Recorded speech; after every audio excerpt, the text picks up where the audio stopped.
seseorang akan melaksanakan umrah, dianjurkan untuk mempersiapkan diri sebelum berihram dengan mandi, sebagaimana seorang yang mandi junub, memakai wangi-wangian yang terbaik jika ada, dan memakai pakaian ihram. Kedua, pakaian ihram bagi laki-laki berupa 2 lembar kain ihram yang berfungsi sebagai sarung dan penutup pundak. Adapun bagi wanita, ia memakai pakaian yang telah disyariatkan yang menutupi seluruh tubuhnya. Namun tidak dibenarkan memakai cadar atau niqab, yaitu penutup wajah, dan tidak dibolehkan memakai sarung tangan. Ketiga, berihram dari miqat dengan mengucapkan labbaika umrah, yang artinya, aku memenuhi panggilanmu untuk menunaikan ibadah umrah. Keempat, jika khawatir tidak dapat menyelesaikan umrah karena sakit atau adanya penghalang lain, maka dibolehkan mengucapkan persyaratan setelah mengucapkan kalimat di atas dengan mengatakan Allahumma mahilli haitsu habastani, yang artinya, ya Allah, tempat tahallulku di mana saja engkau menahanku. Dengan mengucapkan persyaratan ini, baik dalam umrah maupun ketika haji, jika seseorang terhalang untuk menyempurnakan manasiknya, maka dia diperbolehkan bertahallul dan tidak wajib membayar dam, yaitu menyembelih seekor kambing. Kelima, tidak ada alat khusus untuk berihram, namun jika bertepatan dengan waktu salat wajib, maka salatlah lalu berihram setelah salat.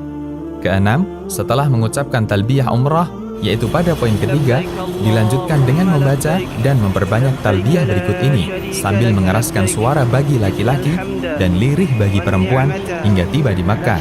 Labbaik Allahumma labbaik, labbaik la syarika laka labbaik, innal hamda wan ni'mata laka wal mulk la syarika lak, yang artinya, aku menjawab panggilanmu ya Allah, aku menjawab panggilanmu, aku menjawab panggilanmu, tiada sekutu bagimu, aku menjawab panggilanmu, sesungguhnya segala pujian, kenikmatan, dan kekuasaan hanya milikmu, tiada sekutu bagimu.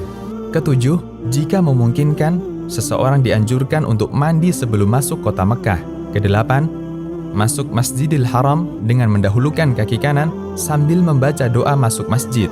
Allahumma ftahli abwaaba rahmatik, yang artinya, ya Allah, bukakanlah untukku pintu-pintu rahmatmu. Kesembilan, menuju ke Hajar Aswad, lalu menghadapnya sambil membaca Allahu Akbar atau Bismillah, Allahu Akbar, lalu mengusapnya dengan tangan dan menciumnya. Jika tidak memungkinkan untuk menciumnya, maka cukup dengan mengusapnya, lalu mencium tangan yang mengusap Hajar Aswad. Jika tidak memungkinkan untuk mengusapnya, maka cukup dengan memberi isyarat kepadanya dengan tangan, namun tidak mencium tangan yang memberi isyarat. Ini dilakukan pada setiap putaran tawaf. Kesepuluh, kemudian tawaf umrah 7 putaran, dimulai dari Hajar Aswad dan berakhir di Hajar Aswad pula, dan disunahkan berlari-lari kecil pada 3 putaran pertama, dan berjalan biasa pada 4 putaran terakhir. Ke-11, disunahkan pula mengusap rukun Yamani pada setiap putaran tawaf, namun tidak dianjurkan mencium rukun Yamani, dan apabila tidak memungkinkan untuk mengusapnya, maka tidak perlu memberi isyarat dengan tangan.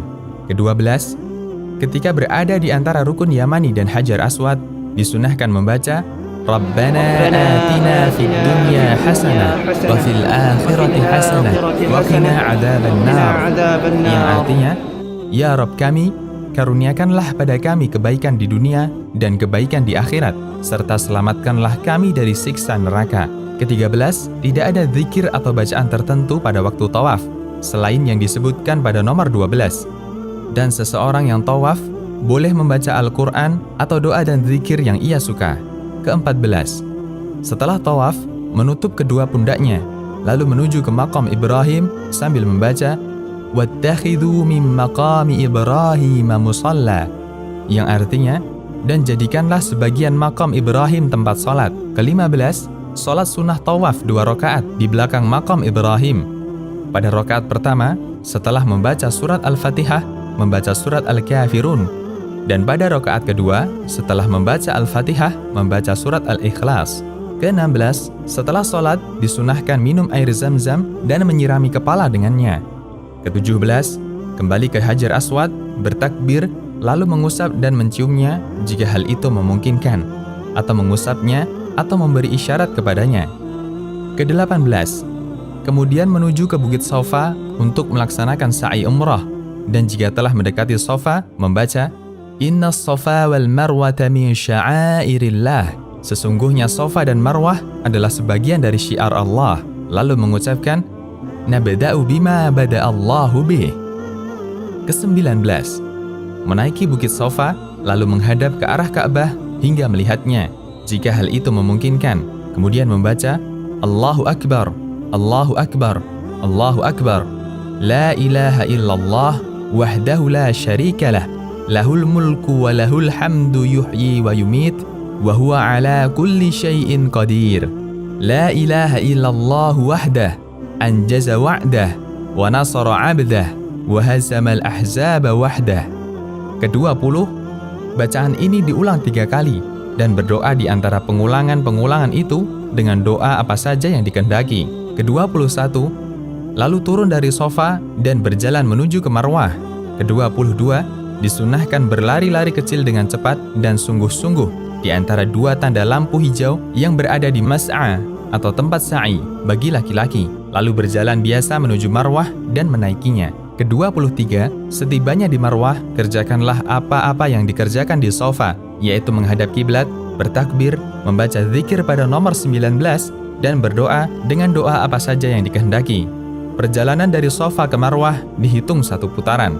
Ke-24, kemudian turunlah lalu menuju ke Shafa dengan berjalan di tempat yang ditentukan untuk berjalan dan berlari bagi laki-laki di tempat yang ditentukan untuk berlari, lalu naik ke Shafa dan melakukan seperti semula. Dengan demikian, terhitung 2 putaran. Ke-25, lakukanlah hal ini sampai 7 kali dengan berakhir di Marwah. Ke-26, ketika sa'i tidak ada zikir-zikir tertentu, maka boleh berzikir, berdoa, atau membaca bacaan-bacaan yang dikehendaki. Ke-27, jika membaca doa ini, Allahumma ghfir warham, wa antal a'azzul akram, yang artinya, Ya Rabbku, ampunilah dan rahmatilah aku, sesungguhnya Engkaulah yang maha perkasa dan maha pemurah. Tidaklah mengapa, karena telah diriwayatkan dari Abdullah bin Mas'ud dan Abdullah bin Omar radhiyallahu anhuma bahwasanya mereka membacanya ketika sa'i.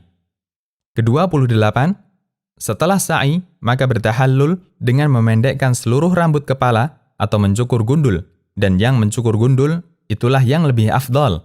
Adapun bagi wanita cukup dengan memotong rambutnya sepanjang 1 ruas jari. Ke-29, setelah memotong atau mencukur rambut maka berakhirlah ibadah umrah, dan Anda telah dibolehkan untuk mengerjakan hal-hal yang tadinya dilarang.